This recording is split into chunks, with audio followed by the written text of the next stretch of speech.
Hello everybody, welcome back to my channel, and if you're new to my channel, hello. How are you guys doing? I hope everything's doing well for you, as well as it can be during this pandemic and everything. Hope everything's doing well for you guys, and I hope you guys really enjoyed my videos that I did for Black History Month. It was kind of, hard for me to find like different types of cases to cover, and I also hope that you guys enjoyed my video for Vanessa Guillen. And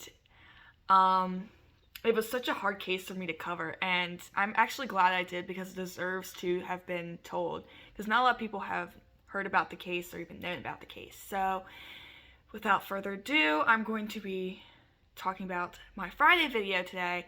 And as you guys know, Fridays is Crimes Through the Time. So this video that for this case I'm going to be covering for this video today is a very heavy, disturbing, disgusting, and just graphic case. And I'm going to warn you guys now just how graphic it truly is. It does involve sexual violence and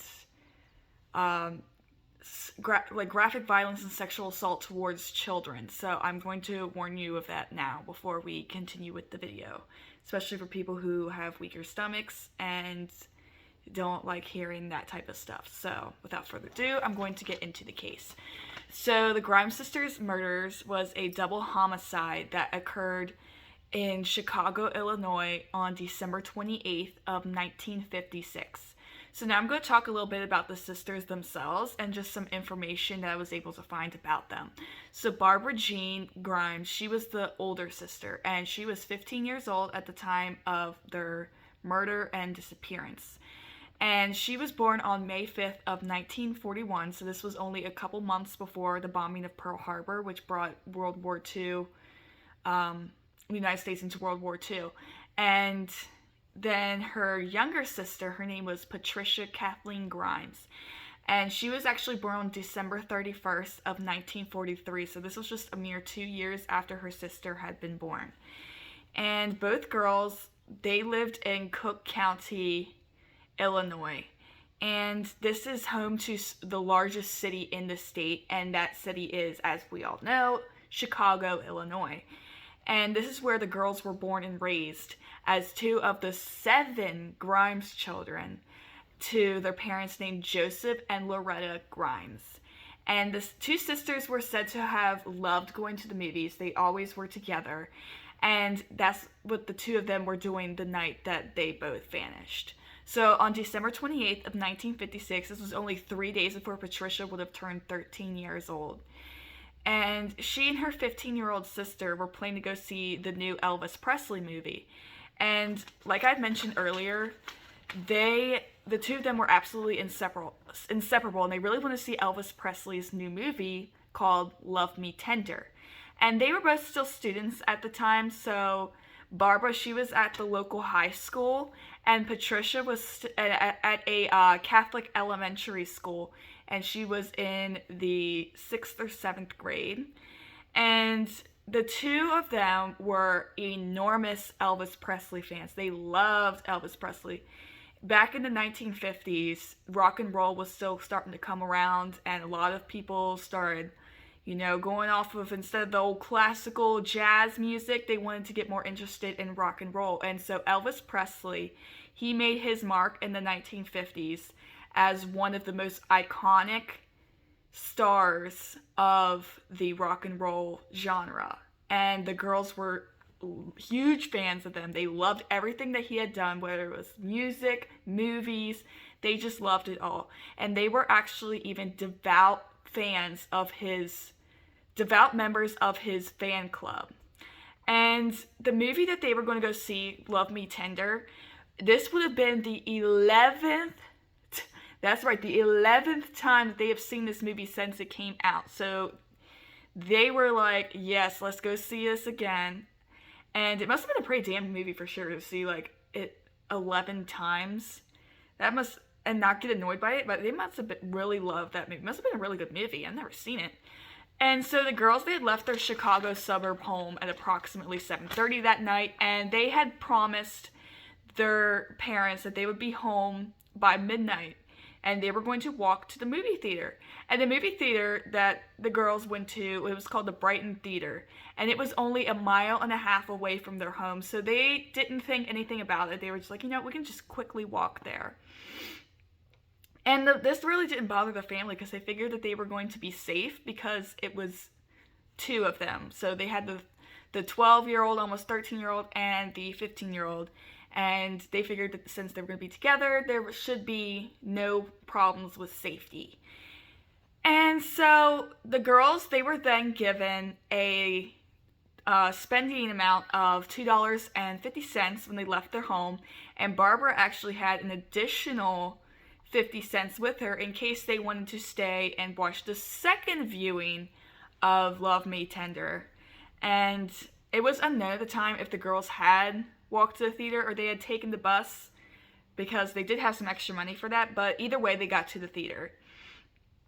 And a friend from Patricia's Catholic school, her name was Dorothy Warner, and she told investigators later that she saw the sisters, and she and her younger sister actually sat behind the sisters at the movie theater.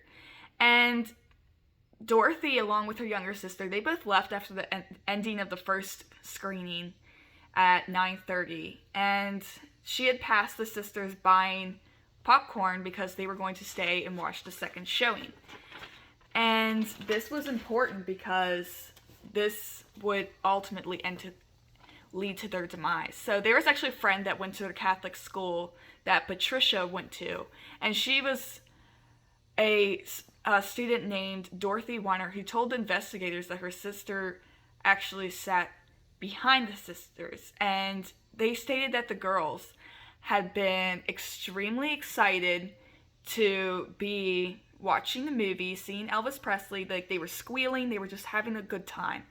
And Dorothy and her younger sister, they left around 9:30 after the ending of the first showing, and they both noticed Patricia and Barbara lining up to buy more popcorn because they were going to watch the second viewing. Remember, this was a different friend. And the friend, they noticed that the girls didn't seem upset at all in any way. And they, in fact, seemed pretty excited about watching the movie for the second time. And Barbara and Patricia, they actually stayed at the theater and they watched the second screening of Love Me Tender. And this was, in fact, verified by the people that worked there. And because this was said to have been the second screening of it, the girls would have been home later that night at around 11:45 in the evening. However, by midnight, the sisters were still not home from the movies, and this actually really concerned their mother, Loretta.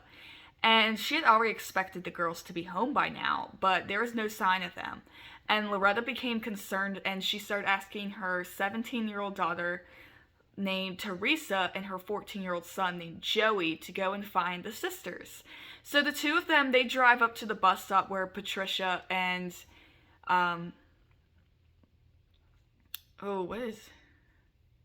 Patricia and Barbara were supposed to come off of the bus around that time. So they're sitting there waiting at the bus stop for them, and they were not anywhere. So they waited, maybe they weren't, because they thought that maybe they didn't get off the bus yet. And so they're waiting for the buses to come, and as a few more buses come by and the girls haven't gotten off yet, the children, Joey and Teresa, they go back to their home and they tell their mother what had happened, that they couldn't find them anywhere. So they start asking around, the friends, seeing if maybe their friends had been with Patricia or Barbara that day, and none of them claimed to have seen them. None of them said that they were at their homes. And so after a while of searching, like I said, going from house to house, asking the friends as well, because the mother told them to, Joey and Teresa came home without their sisters. And this extremely alarmed their parents. And Loretta Grimes, she quickly filed a police report, and she wanted to report both of her daughters, Patricia and Barbara, missing. And I cannot even imagine what this poor family had to go through. To have one child go missing is bad enough, but to have 2 children go missing, that has to be so painful. And they must have been just scared and just worried out of their minds. So these reports that they had made were filed on December 29th, 1956, around 2:15 in the morning, a little over 2 hours after the girls had claimed that they were going to be home at. So the police, they come to the home and they start speaking to the parents, trying to understand fully what could have happened. And the case of the Grimes sisters, this ultimately became the biggest missing persons case in the history of Cook County, Illinois, which is personally wild for me to understand, like to comprehend that, because that's the home of Chicago, Illinois. And as we know today, Chicago has a lot of missing persons, a lot of murders, a lot of homicides, suicides. It's just wild over in Chicago. And so the fact that this became the biggest search that they had for any type of missing persons just blows my mind.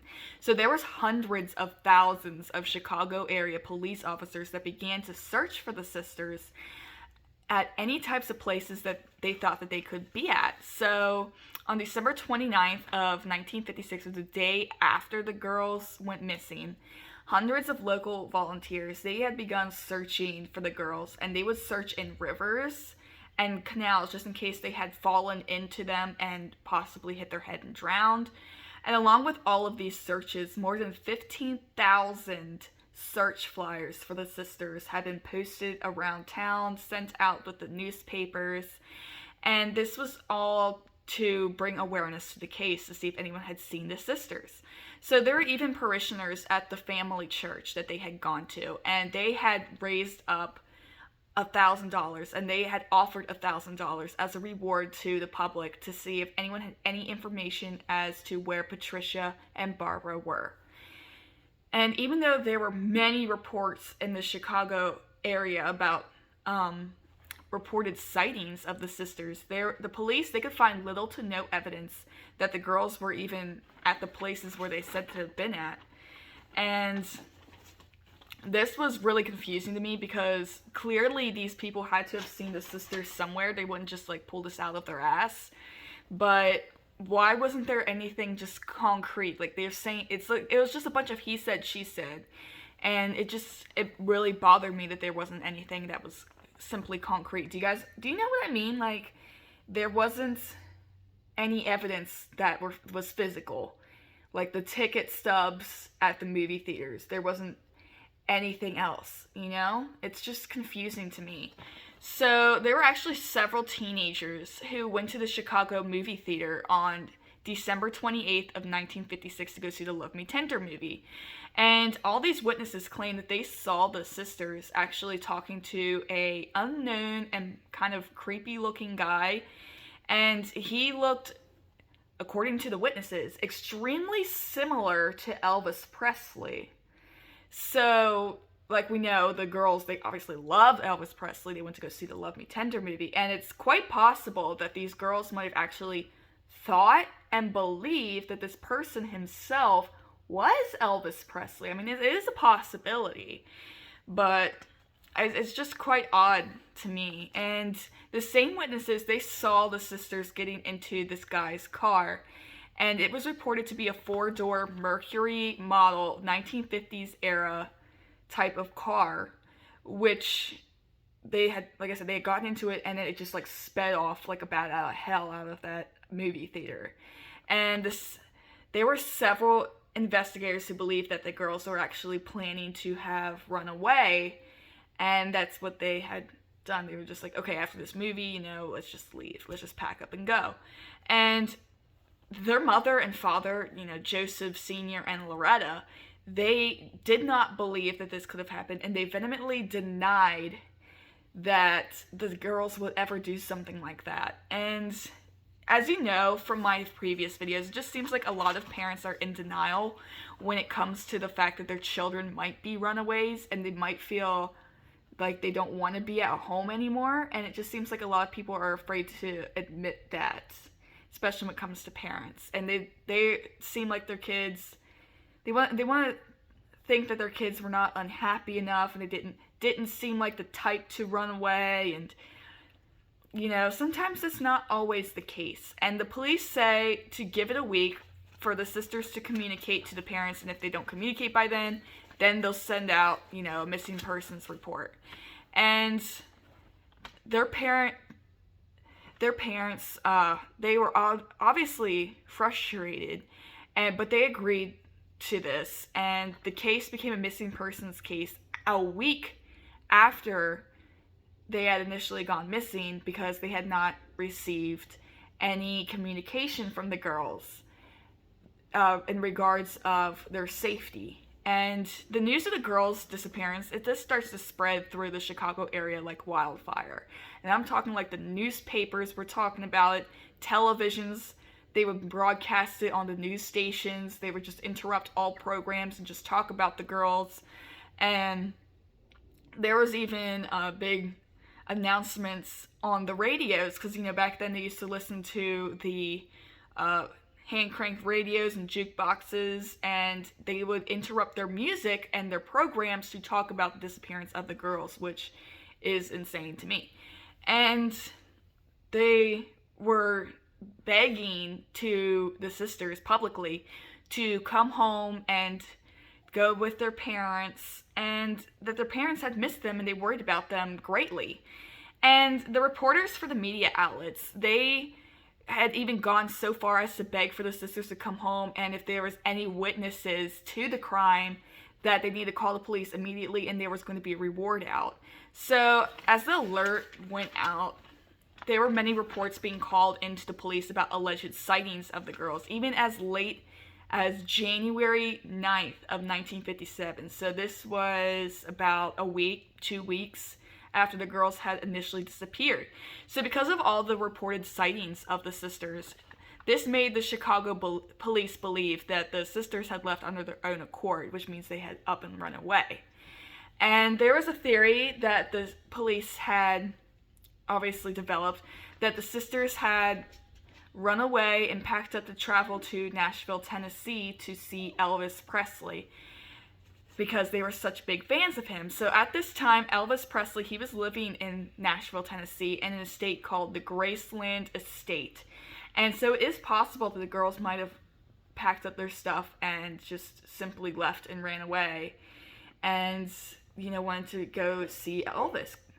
And the police then theorized that the girls, they wanted to live this Elvis Presley lifestyle, and they wanted to travel to different places. So Loretta, she did not believe any of this at all, and she still believed that this was an abduction, and she started to publicly plead that if anyone is holding them, please let the girls call me and I'll forgive them from the bottom of my heart. So on January 19th of 1957, there was actually an official statement that was given out from the Graceland Estate itself, the home of Elvis Presley.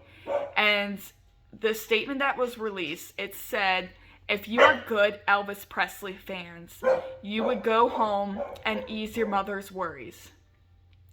And Elvis actually went so far as to make a direct public radio announcement that was begging for the sisters to come home.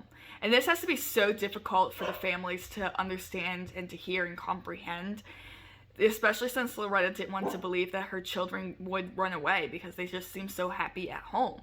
So she would try and call the police multiple times. The sisters were very responsible, they were not runaways, and the police, they just brushed this off and kept preaching to the public that this was, in fact, a runaway case.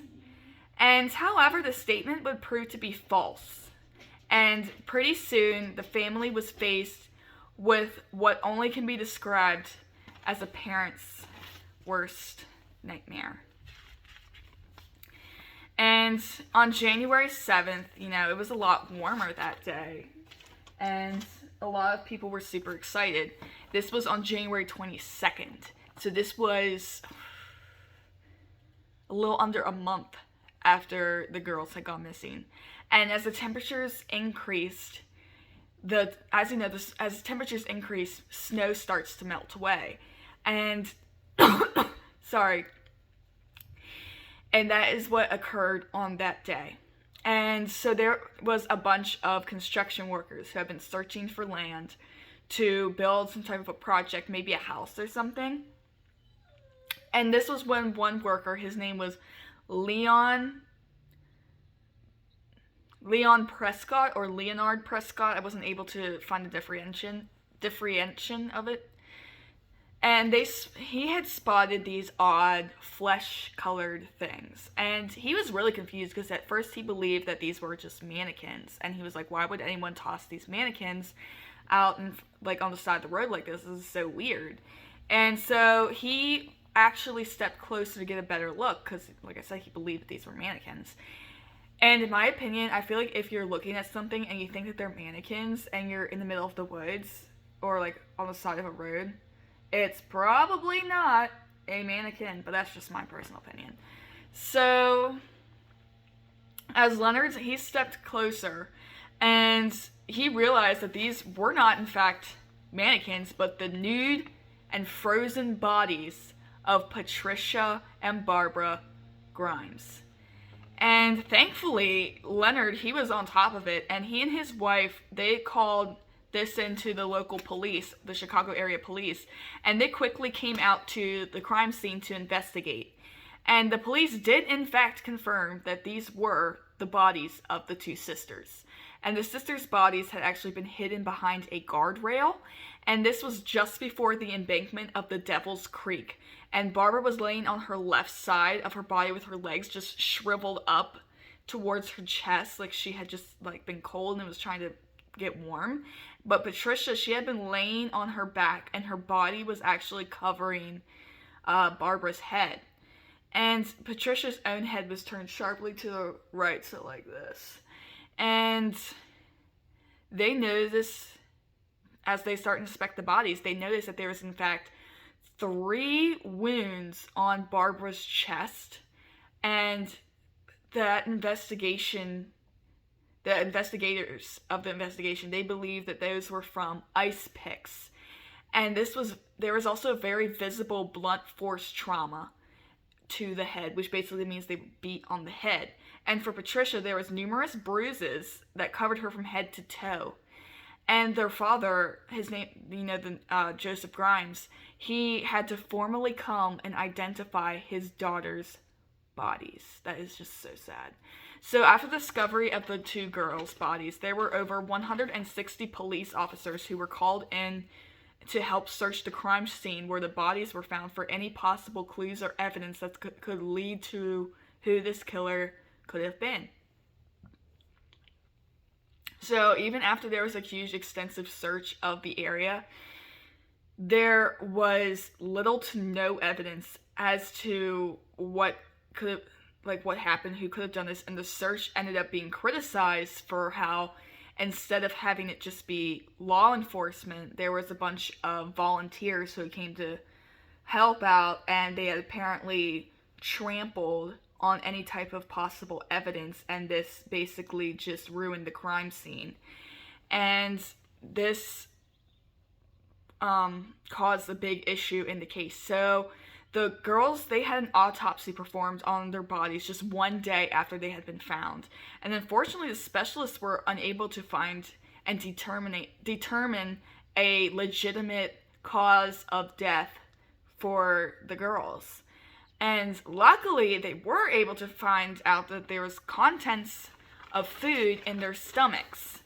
And this had determined that the girls had only died within 5 hours after arriving at the movies.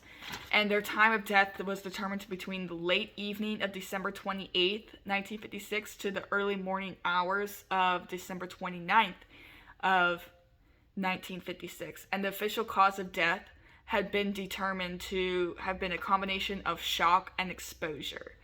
I personally would love to know what you guys think of this official cause of death being listed as shock and exposure, when clearly it looked like they had been stabbed, but it just said the cause of death was exposure. I don't know. I would love to know what you guys think about that. And so the police, they began to perform toxology reports, and these revealed that the girls were not drunk, poisoned, or drugged, and that their bodies had been clean of any type of substance. And as the police were checking their bodies, they actually had to recheck for any signs of sexual assault. And they noticed that Barbara, the 15-year-old daughter, she actually had engaged in sexual intercourse, but it was unknown to the police at the time if this was consensual or if this was considered rape. And they started inspecting the bodies, and an official cause of death was announced for both sisters, that instead of it being, just they died of exposure, it was changed to a homicide, and the cause of a secondary shock as well as the second cause of death. And this alarmed the whole family. And the police also, they had a belief that due to the large amount of snow that had fallen, the bodies were able to remain hidden in the snow and undiscovered until the snow had actually melted. And when the snow had melted quickly, this was able to expose their bodies more to the public. And when I read about this, I was super horrified, and I honestly felt so bad for the family. That has to be like a parent's worst nightmare come true. It's just, I felt so horrible for them. And the police then realized that the girls had been kept alive, and they were sexually assaulted in captivity before being brutally murdered. And they figured that the girls had been murdered on January 7th of 1957 due to the ice particles that had actually been encrusted around their bodies. And the city of Chicago was obviously and understandably distraught about what had happened and the murders that had happened to the girls. And the police chief investigator, his name was Harry Gloss, and he had strongly believed at the time that the man that was responsible for these killings was someone named Edward Bedwell. And it's not said what proof or information that he had that made him think this way, but this is exactly what he thought and what he believed. And he said that the wound marks on the girls' bodies, they had never been accurately investigated. And so it's possible that this is why he thought it was Edward, because maybe Edward killed in a similar fashion. And it's said that the bodies weren't looked at to see if they actually had used ice picks or if they had used knives or what type of weapons could have caused the stab wounds. And what's even more bizarre is that before they had died, they had been raped and beaten extensively. And the investigators on this case had actually refused to disclose this information to the public, that they had been raped and beaten extensively, due to wanting to protect the family's reputation, and they didn't want the family to be known as girls who had sex before marriage, especially since they were from a Catholic school. And I know a lot of viewers out there are going to possibly get frustrated with that, and I can't blame you, especially after they announced not only did they want to protect the girls' reputations, but they wanted to protect their mother's feelings, because they didn't want their mother to possibly hear about this and have a heart attack. And I would love to know what you guys think about that, because I found that so stupid. I'm laughing because it's so stupid. If this was if these are my children, I personally want to know what the hell happened to them, no matter how brutal it would have been. So, numerous McKinley Park area residents, they were actually interviewed by the police, and McKinley Park was the neighborhood where the sisters were said to be residing in the city of Chicago. And the residents there that lived there, they were interviewed, and they stated that the girls would often spend a lot of time actually at local bars, and it would be at the corners of 36th Street. And according to these witnesses, they stated that both Patricia and Barbara, they would regularly ask these older gentlemen to buy them alcoholic beverages. And when I mean older, I mean like old enough to drink, like maybe 21 or 18 or something. I don't know what the drinking age was back then, but I'm not talking like in their 50s. And the police would claim that the bodies of the girls had never been sexually assaulted, which is horseshit, because the examiners actually straight up said that there were signs of sexual assault. I mean, they're nude, dude. Like, their clothes don't just magically fly off of them. And Harry Gloss, he had stated that the pathologist had, this is quoted, taken the girls off of Madison Street and put them into respectability. And the investigators counteracted his statement by stating that there was no evidence that either girl was being disreputable, and they were eventually snapping at Harry Gloss to take back his statement, take back what he said. But he had just refused. He was like, look, this is legit. This is what happened. And because he wouldn't take it back, he was ultimately fired from his job. That's how it was back then, I guess. I don't know.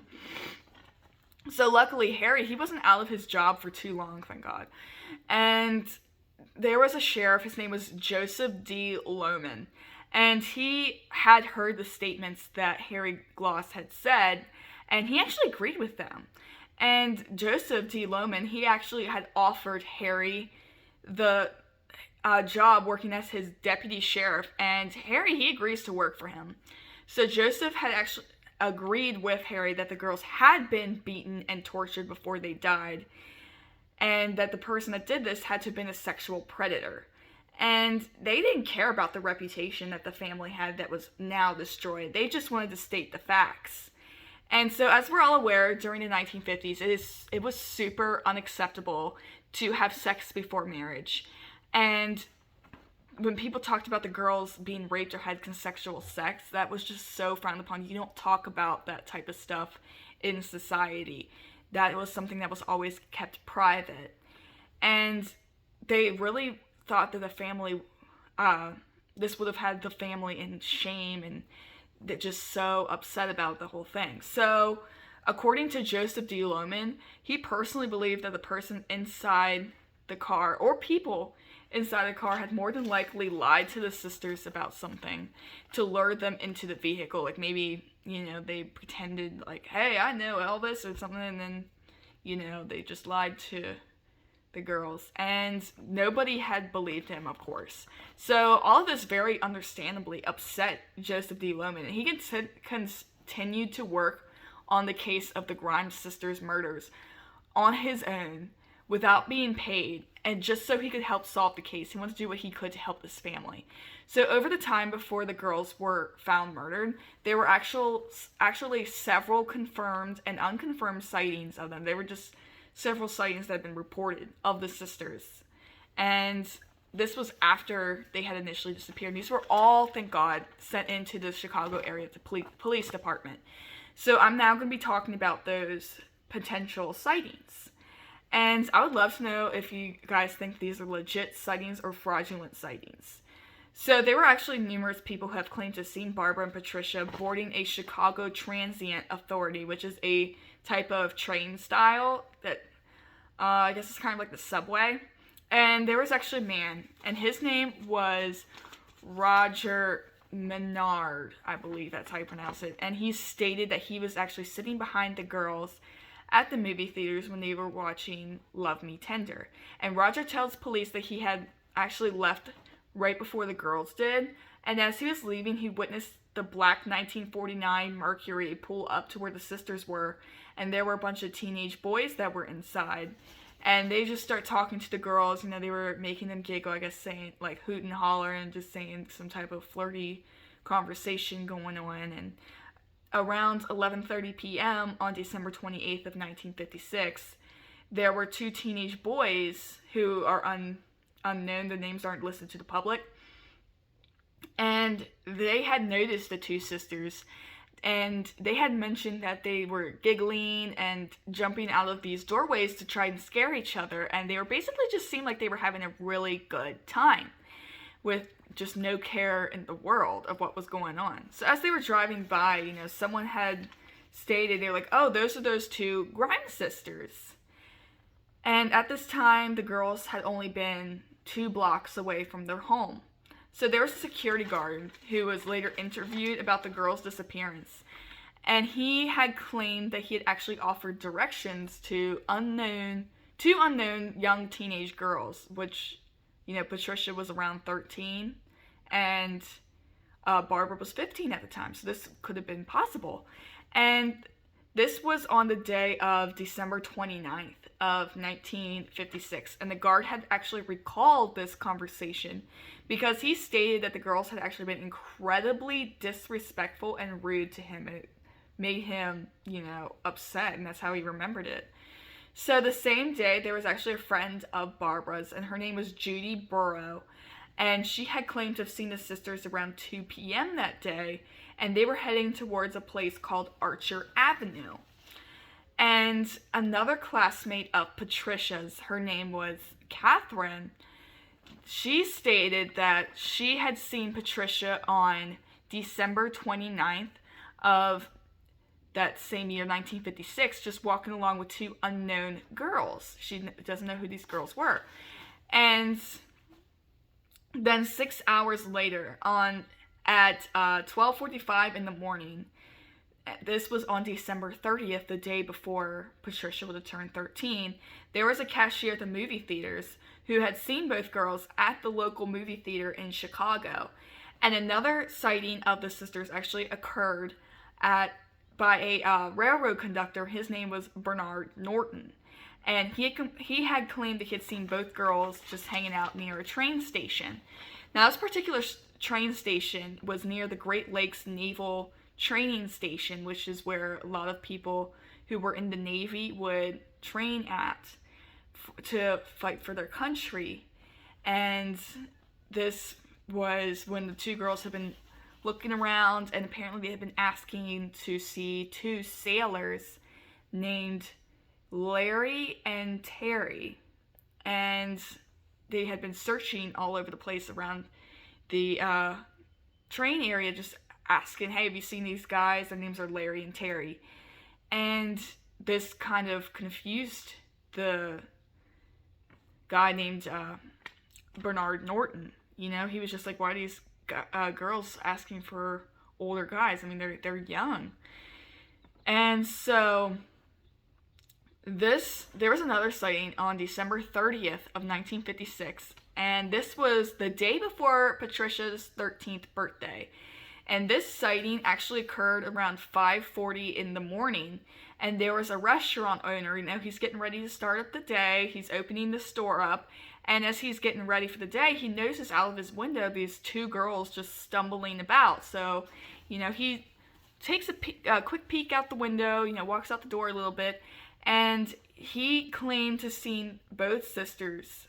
He said straight up, these were the sisters, and he said that Patricia, the 12-year-old, she had been too drunk to walk, and she was just stumbling about and leaning onto Barbara, and the two sisters had been with a man, and this man's name was Edward Bedwell.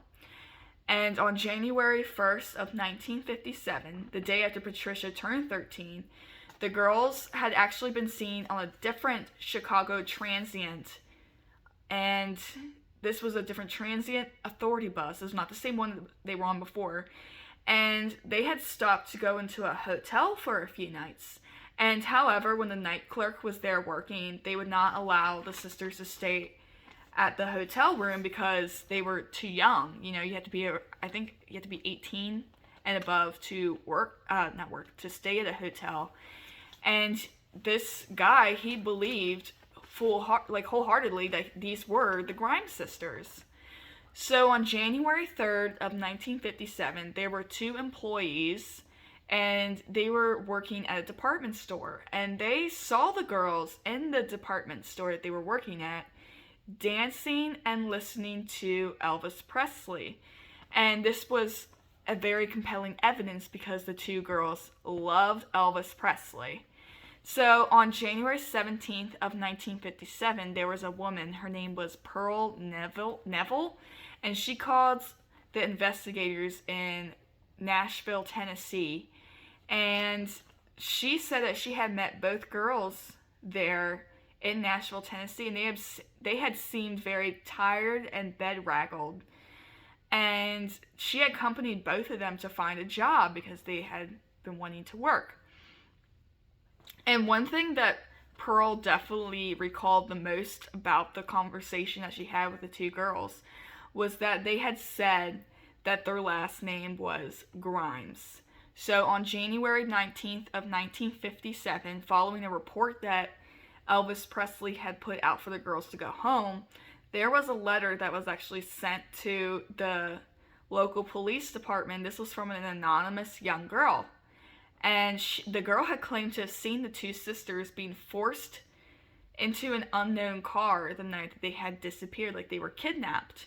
And the girl said that the person driving the car was a young male, but nothing ever came from this report, and the contents from the letter was never fully announced to the public.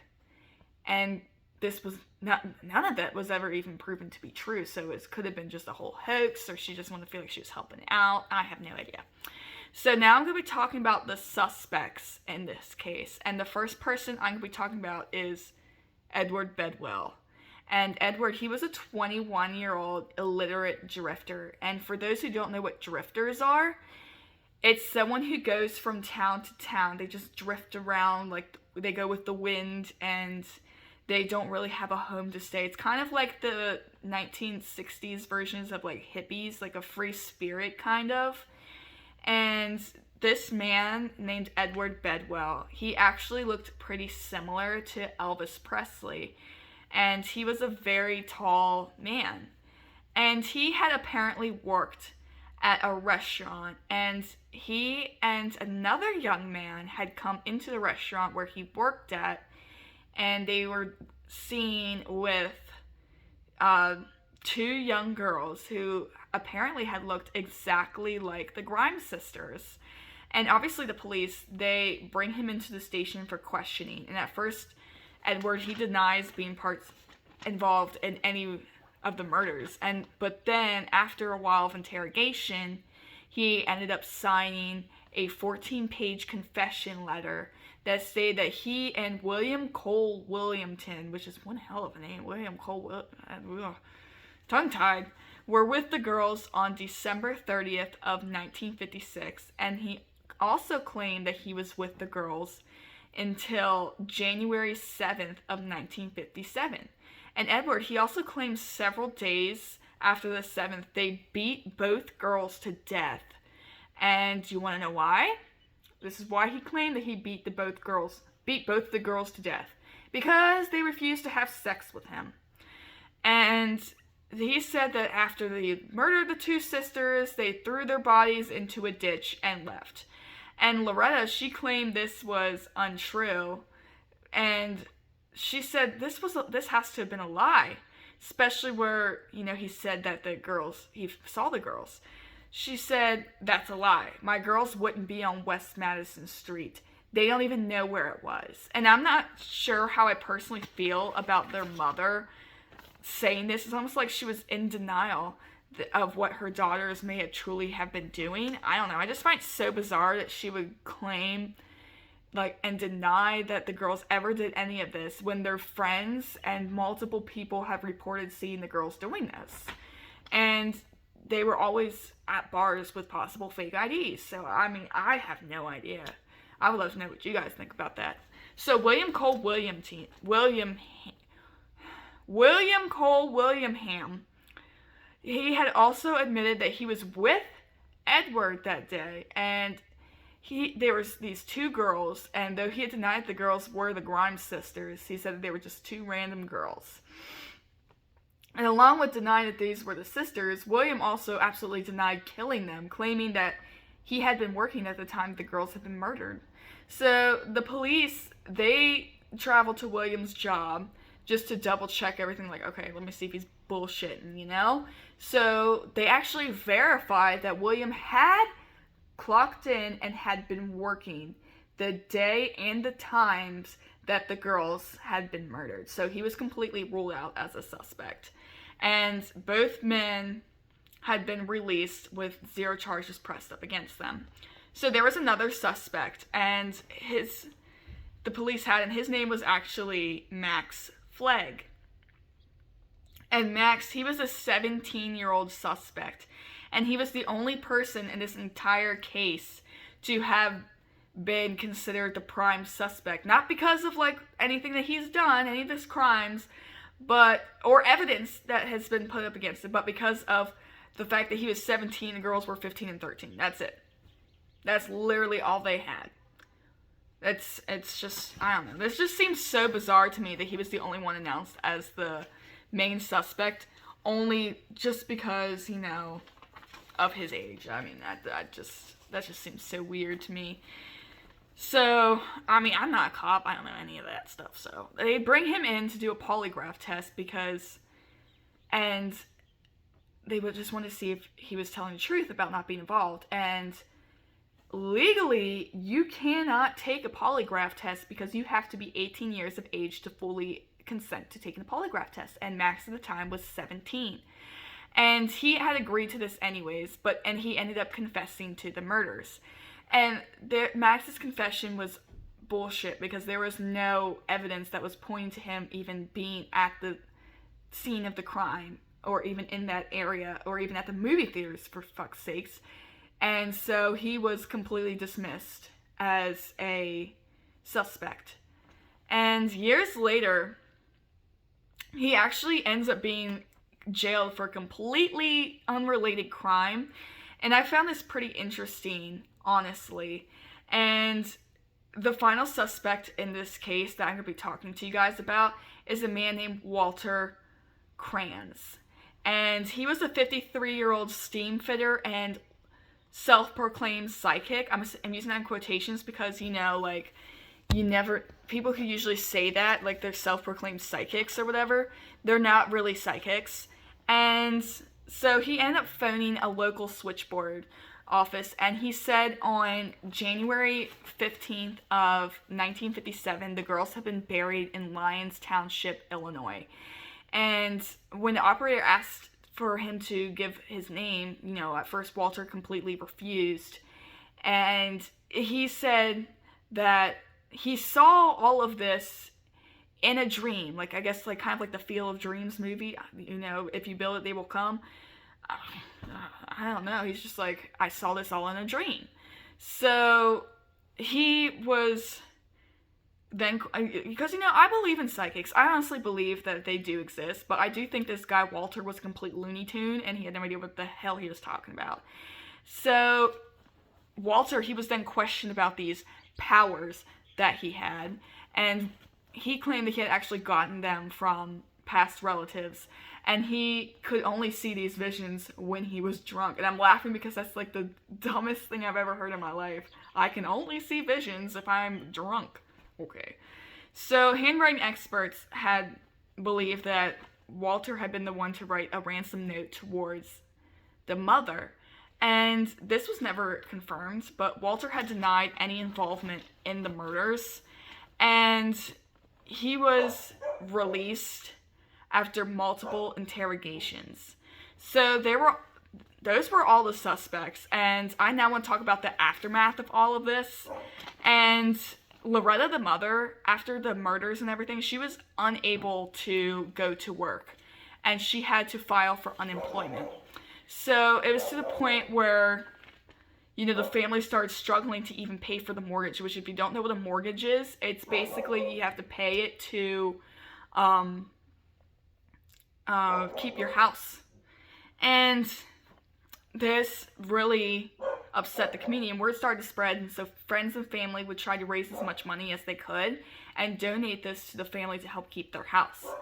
And they would even help pay for the funerals of the girls. So in May of 1957, 5 months after the girls have died, Loretta, she receives an unknown phone call from an unknown person, and this person actually claims to have been the killer of the girls. And now at this point, Loretta, she has been receiving multiple false confessions at this point. Just a lot of people saying, oh yeah, I'm the killer, you know. So at this point, she's just like, okay, whatever. But then there was something odd about this call, and this actually stood out to Loretta because of what he said before hanging up, and I'm going to say it now. It says, I know something about your little girl that no one knows, not even the police. The smallest girl had her toes crossed at the feet. And that's the quote. And it was said after he said this, he had laughed and just was very, like, laughed in a mean way, and then just hung up the phone. And I was thinking, oh, what a weirdo. It kind of reminds me of, you know, the Golden State Killer, how he just called it, well, I killed them, and then hangs up, you know?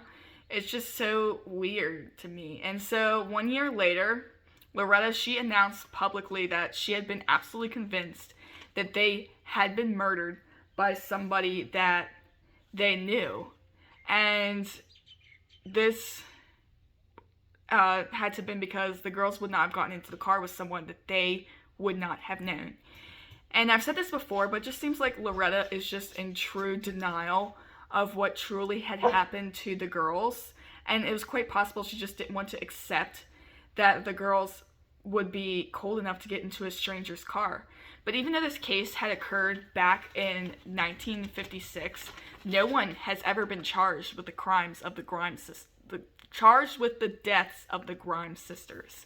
So in 2013, only 9 years ago, a retired police officer in Chicago, his name is Raymond Johnson, he started personally researching this case, and he had actually originally became interested in this case back in the year of 2010.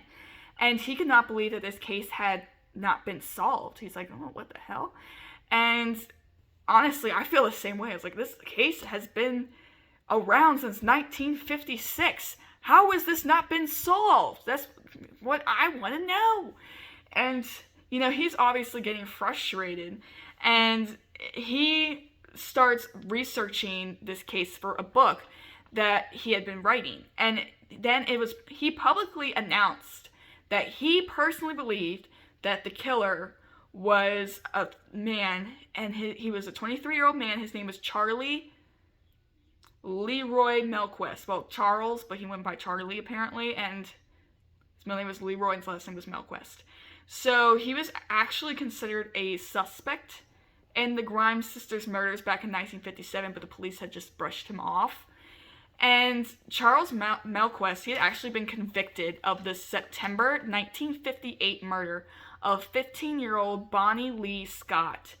And Bonnie's decapitated body was only found 2 months after she was murdered. And this was less than 10 miles from where the Grimes sisters' bodies were found. And police had actually even noted that there were similarities between the sisters' murders and Bonnie's murder. And Charles, he was never actually able to be interviewed by the police about the deaths of the sisters because he had his lawyer refuse to have anyone talk to him. So it was even more bizarre is that only one day after Bonnie, sorry, a lot of B's, Bonnie's body was found, Loretta gets a phone call from the same person that claimed to murder her daughters. And this guy, and what he said, just, it sent chills down my spine. He said the caller was the exact same caller who had said something about Patricia's feet. And Charles Melquist, he actually was never charged with the Grimes sisters' murders. And unfortunately, he actually had died in 2010 before anyone was even able to put together the pieces or charge him with anything. So, I like to add my personal thoughts and opinions at the end of my videos, but I'm truly too stunned and perplexed about this case to even come up with any possible theories and thoughts and opinions I have about this case, because it's just everywhere. There's just, my mind is blown. My mind is blown. And my thoughts and prayers are obviously going to be with the family this time. And I do hope that one day that this case will be solved, because this deserves to be solved. And honestly, like, what a sick and horrible case. What a sick person does, what kind of a person does this to children? That's what I want to know. And please comment down below what you think about this case, and please be respectful, because you never know who's reading the comments. It could be a family member. And I don't like it when you guys say terrible things like, oh, well, this dumbass or something like that. Please be respectful. That's all I have to say. And don't forget to like and subscribe to my channel if you haven't already. And don't forget to turn on those post notifications either, so that you never miss an upload. And I do post on Tuesdays and Fridays, and I try to make it regular. And so I just want to thank you all for listening to my video, and I hope to see you guys in my next video. Bye, guys!